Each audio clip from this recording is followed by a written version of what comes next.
খুব সহজেই কিভাবে সিনিসের পিঠা বানানো যায় আজকে সবাইকে দেখাবো। অবশ্যই সবাই সম্পূর্ণ ভিডিওটা দেখবেন, তা না হলে বুঝতে পারবেন না আজকে কিভাবে সিনিসের পিঠা বানালাম। আগে আমার কাছে খুবই কঠিন লাগতো, কিন্তু যখন আমি নিজে ট্রাই করলাম তখন দেখলাম যে খুবই সুন্দরভাবে সহজেই করা যায়। বাসায় নিজের হাতে বানানো সিনিসের পিঠা আজকে কিভাবে বানিয়েছি অবশ্যই সবাই সম্পূর্ণ ভিডিওটা দেখবেন, তাহলেই বুঝতে পারবেন। প্রথমেই সিদ্ধ চাল আধা ঘন্টার মতো ভিজিয়ে রাখতে হবে। যখন চালটা একদম ভিজিয়ে রাখবো তখন দেখবেন যে একদম হাতে নাড়া দিলেই একদম নিমিষে একদম হয়ে যায়, নরম হয়ে যায়। তখনই আধা ঘন্টা পর ভিজিয়ে পাটায় বেটে নিতে হবে, কারণ পাটায় বাটলে এমনভাবে মিহি করতে হবে যাতে করে সিনিসের ভিতরে এটা ঢুকানো যায়। তা না হলে দেখবেন যে এটা বের হতে চাইবে না বা পিঠাটা বানানো অসম্ভব হয়ে যাবে। সেজন্য খুবই সুন্দরভাবে হাতে গুটা গুটা না থাকে একদম মিহি হয়ে যায়। আর বেটে একদম প্রেস করে রেখে দিয়ে তারপর বিভিন্ন কালার এড করা যায়, যার যেরকম ইচ্ছা। আমি তেমন একটা কালার ইউজ করিনি, কারণ বেশি কালার দিলে দেখা যায় যে বাচ্চারা খেতে একটু অসুবিধা হয়ে যাবে। সেই জন্য একদম সাদা কালার আর একটু হলুদ মিশিয়ে আর একটা অর্ধেকগুলো একটু অন্য কালার করে নিয়েছি। হলুদ দেওয়াতে একটু সুন্দর হয়েছে। আরও বিভিন্ন কালার এড করতে পারবেন আপনারা, যদি পারেন মিনা কালার বা অন্যান্য কালার, যাদের যেই কালার পছন্দ তারা এড করে নিতে পারেন। আমি তেমন কোনো কালার দিইনি। আর এই যে পিঠাগুলো বানানো হচ্ছে খুবই সুন্দরভাবে কলা পাতা লাগে, বা আপনারা ইচ্ছে করলে অন্যান্য কাগজের পাতাও দিতে পারেন, যার যেরকম ইচ্ছা। আমি কলা পাতা দিচ্ছি, যেহেতু গ্রামে থাকে, গ্রামের মধ্যে কলা পাতাগুলো খুব সুন্দর পাওয়া যায়। যারা বাসায় থাকে, শহরে থাকে, তারা হয়তো বা কলা পাতা নাও পেতে পারেন। তাদের জন্য বলবো আপনারা কাগজগুলো কেটে তারপরে ওইটাতে অয়েল দিয়ে তারপরে দিতে পারেন, তাহলে দেখবেন যে একদম সহজে উঠে যাবে। তো এই যে পিঠাগুলো বানাতে একদম সহজ, একদম অল্প সময়েই করা যায়। তারপর অনেক সময় দেখা যায় যে আমরা পাতিলে পানি সিদ্ধ দিয়ে অনেক রকমভাবেও করার চেষ্টা করি, কিন্তু আমি এইভাবে না করে আজকে অন্যরকমভাবে দিলাম। এই যে আর এখন দেখবেন যে রাইস কুকারে সবসময় এগুলো পাওয়া যায়, এগুলো থাকলে অনেক সুবিধা। দেখবেন যে কোনো ঝামেলা নাই, একদম সহজেই করে নেওয়া যায়। তো আমি এইটার মধ্যে দিয়ে দেব ঝামেলা ছাড়া। আর এই যে যতক্ষণ আপনি এটা সিদ্ধ করবেন ততক্ষণ দেখবেন যে খুবই ভালো। অল্প সিদ্ধ করলে অনেক সময় দেখা যায় যে এটা নরম হয়ে যায়, ভেঙে যায় রোদ দিতে গেলে।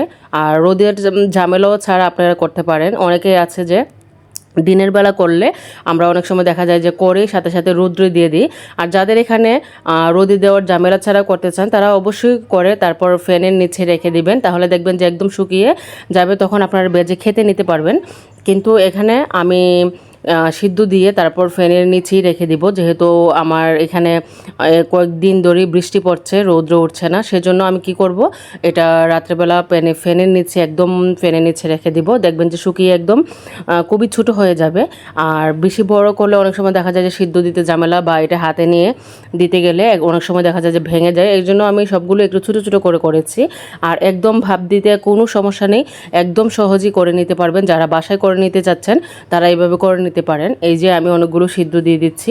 আর এইগুলো পিঠা খেতে কিন্তু অনেকেরই ভালো লাগে, শুধু ঝামেলা হয়ে বিদায় অনেকে করতে চায় না, কিনে খায়। অনেকেই দেখেছেন যে বাজারে বিক্রি হয়, বাজারে বিক্রিগুলো একটু ছোটো ছোটো থাকে, কিন্তু হাতের করাগুলো জিনিসগুলো খেতে কিন্তু বাড়ি মজা।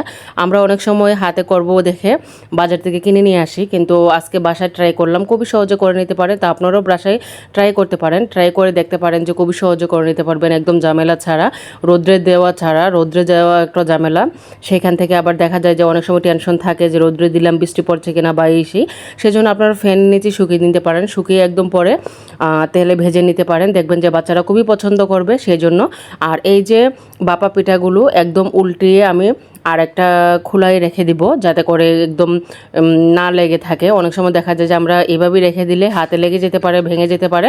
সেজন্য সবাইকে বলবো যে একদম ভাপ দেওয়ার পরই আলাদা একটা স্থানে রেখে দিবেন, যাতে করে এটা একদম শুকিয়ে যায়। রেখে দেওয়ার পর যখন একদম ফাইনালি এইটার লুক দেখেন কত সুন্দর লাগছে, কালার ছাড়াই। আমি সাদা কালার আর একটু হলুদ দিয়ে হলুদ কালার করে নিয়েছিলাম। আর এই যে কালারগুলো দেখেন খুবই সুন্দর লাগছে, কালারের কম্বিনেশনটা। যে যত কালার দিতে পারেন, যাদের যেরকম ইচ্ছা, আপনারা ইচ্ছা করলেও বিভিন্ন কালার এড করতে পারেন।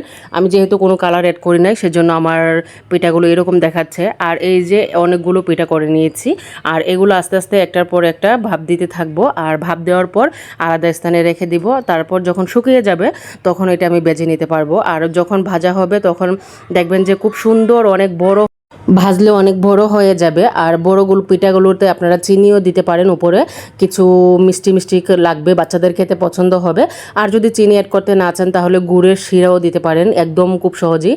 গুড়টা একটু সামান্য পানি দিয়ে যখন আপনি সিদ্ধ করে নেবেন দেখবেন যে খুব সুন্দর একটা কালার হয়ে যাবে, তখন পিঠাগুলোর উপরে দিয়ে দিবেন, দেখবেন যে খেতে অনেক মজা হবে।